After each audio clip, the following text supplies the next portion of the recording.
ang Diyos magakuha kaninyo, magkuha kaninyo nga aron dili kamo makuha sa tentasyon, apan ang Diyos magaandam kaninyo sa pagpataan o dili kamo madaog sa tentasyon. So from what I have read to you tonight, the Word of God declares that God wants us to be holy. Ang mga kasulatan nga akong ginasulti karon kaninyong gapion, nagaingon ang Diyos nga kita magabalaan. The Scripture said, "Be ye holy, for I am holy." And this is God talking. Ang kasulatan nagaingon pagsulti nga magbalaan kamo tungod kay ako bulaan, magbalaan nagaingon kini ang Diyos. What I have read to you is from the Bible, and this is the Word of God. Ang ako kaninyong ginabasa maong gikan sa Biblia ug mao kani ang pulong sa Diyos. And every one of these scriptures command that God's children, the Christians, the followers, should be clean, godly, and holy, and live without sin. Nagaingon ang kasulatan nga sulti pagingon sa mga kasulatan sa mga katawhan nga kita unta magapuyo og maayo og limpyo og labaw sa kasalanan. My Bible said, "He that commits sin is of the devil." Nagaingon ang Diyos nga kinsa katong magpuyo og kasalanan o demonyo. The Apostle Paul says it's time to wake up and leave sin alone. Naingon si San Pablo nga tiyan na itong kasalanan o dili na ito sila pagkahilabdan. Paul says some have not the knowledge of God, and he's ashamed the people that sin every day and repent every night. Nagaingon dito si San Pablo pagingon nga mga mauaw siya siya mga katawhan tungod kaya mga tao na kasala kanunay. God has power to keep you from sin and keep you from the devil. Ang Diyos dunay gahom aron pagkuha kanimo sa kasalanan, sa yanang sa kasalanan o gikan sa kamot sa mga panuway. God says, "Behold, I give you power over all the power of the devil." Niingon ang Diyos tagaan ko kamo gahom sa tanang gahom sa kaaway. Jesus said, "Greater is he that's within you than he that's in the world." Niingon si Jesus pagsulti nga labaw ang naa kaninyo kayang nga sa kalibutan. And God has given every one of his children power over sin and power over temptation and power over the devil. Ang Diyos nagahatag, hallelujah, sa karatag-sa kanato sa iyang mga anak sa gahom sa labaw, sa gahom sa demonyo o gahom sa tentasyon. The Word of God says, "You shall tread upon scorpions and upon serpents." Ang pulong sa Diyos nagaingon nga kusgan pagayon kita sa tanan nga serbisyo. So it's time that we get the devil under our feet and let the devil know who we are. Kinahangan kayo nga itong ipaila nga ang demonyo nga siya sa ato siyang pagayapak-yapakan o ato siyang pailhon kung kinsa kita. I believe that every one of you people here in these islands wants to go to heaven. Ako karong nahibawaan kaninyo din karong tanan nga kamo tanan. I don't believe that there's one of you that wants to go to hell. Wala kaninyo ang madto dito sa inferno. But you're not going to go to heaven with a package of cigarettes in your pocket and beetle nut in your mouth and a bottle of beer in your hand. Apan dili ka mo makadto dito sa langit kung naay sigarilyo ng bulsa o naay maskada sa inyong baba o kamo kung mainyo ka ng pagkaboton, madto ka mo dito sa inferno. You're not ready for heaven until you're clean and godly and holy and free from the devil and free from sin and free from your habits. Dili ikaw andang sa mga dito sa langit kung dili ikaw malimpyo, yan ang iyong mga hugaw, yan ang iyong mga bisyo, o yan ang tanan nga kasalanan nga nasa imong lawas. You are not ready for heaven until you're holy like Jesus was. Dili ikaw andam sa langit kung dili ikaw balaan pareho kang Jesus. Jesus said, "Be holy, for I am holy." Ingon si Jesus, magbalaan ka mo tungod kay ako balaan. The Word of God said that you and myself, we're to follow after peace and holiness. And without holiness, no man shall see God. Ningon ang Biblia pangingon nga kita magasunod sa kamaturan o sa kamatarong kahit tungod kay kung dili kita magbalaan, dili kita magakita sa naong sa Diyos. It's not enough for you to be religious. You've got to be holy. Dili kinahangan, dili pa husto kayo ang atong pagkareliyoso, magbalaan kita. It's not enough for you to have form and ceremony and ritual and images and candles and incense. Dili kinahangan nga kita punoon nato sa mga kandila, sa mga ritual, sa mga porma nga Kristohanon.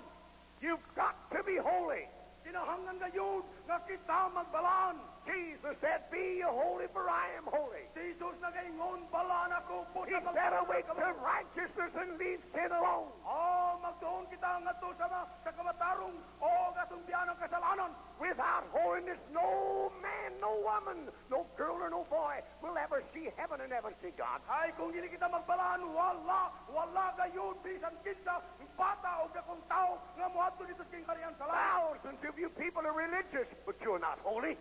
Kadaghanan ka nato reliyoso kita, apan dili kita balaan. Thousands of you people have got a religion and even go to church, but you're not holy. You're not clean. You're not like Jesus you're not ready for heaven. You're going to hell. Kadaghanan ka nato reliyoso kita. O kadaghanan nato dili ka kita mo dito sa simbahan. O nagpadulong kita ngadto sa impierno. It's one thing to have religion. It's another thing to have Jesus in your heart. O sa kabutang ang doang pagkuha og relihiyon, apan o lain usab nga butang kung si Jesus niya sa tong It's one thing to be religious. It's another thing to be holy. O lain ang pagpamungulo, apan lain usab ang pagbalaan. There's only one way you can be holy and get holy, and that's to get on your knees and cry out to God and ask God to cleanse you and give you a new heart. O sa lamang kapaagi nga kita mahimong balaan mao ang pagluhod Yes, din Lord. ha o pagtinggit ngadto sa Yes, Dios Lord. aron kita ngayon o Yes, pasayong sa Lord. kasalanan. My Bible said that God has made a way for us every time the devil tempts us. Ang Biblia nagaingon nga ang Dios nagngita kayo pagi kanunay nga kung kanunay kita patintalon sa demonyo. There's no temptation taken us which is common to man. Walay tentasyon kun dili pareho sa tanan. God is faithful and will not suffer the devil to tempt us above we're able. Ang Dios naghatag kayo nga kita madaogon. He will with every temptation make a way to escape. Iya nga tagag paagi nga ang tentasyon mawala. And so many people sin every day. They sin every day, all the time. O kadaghanan sa mga tao nagkasala kanunay adlaw-adlaw. Jesus didn't do that. Si Jesus wala magbuhat And niya na. Jesus said, behold, I give unto you power over the devil. Ningon si Jesus pagsulti, tagaan ko kamo og gahom para sa mga demonyo. And Jesus said, greater is he that's in you than he that's in the world. That means the devil. Ningon si Jesus pagsulti, labaw ka ng naa kanimo, kay ka ng naa sa kalibutan, mao ka na ang demonyo. In other words, Christ in us is bigger than the devil after us. Onya, nagpailang nga si Kristo nga niya kanato, may nga dako kita kay sa demonyo. I said, Christ on the inside of us is greater than the devil after us. Akong usbon pagsulti nga si Kristo nga niya din sa tong kasing-kasing, mas dako pa sa demonyo nga nagugugod ka. Oh, yes. What you need to do is get on your knees and confess your sins to Christ and say, Jesus, come into my heart.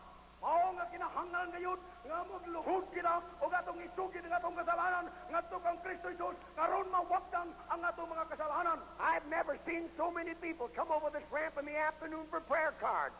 Akong hikitan mga daghang kay mga tao nga dinhi sa kada hapon mukuha og prayer card. We have given out literally thousands of prayer cards. Nagahatag na kami og mga libo na ka prayer cards nga among gihatag. I've never seen so many people with coughing and lung trouble and asthma.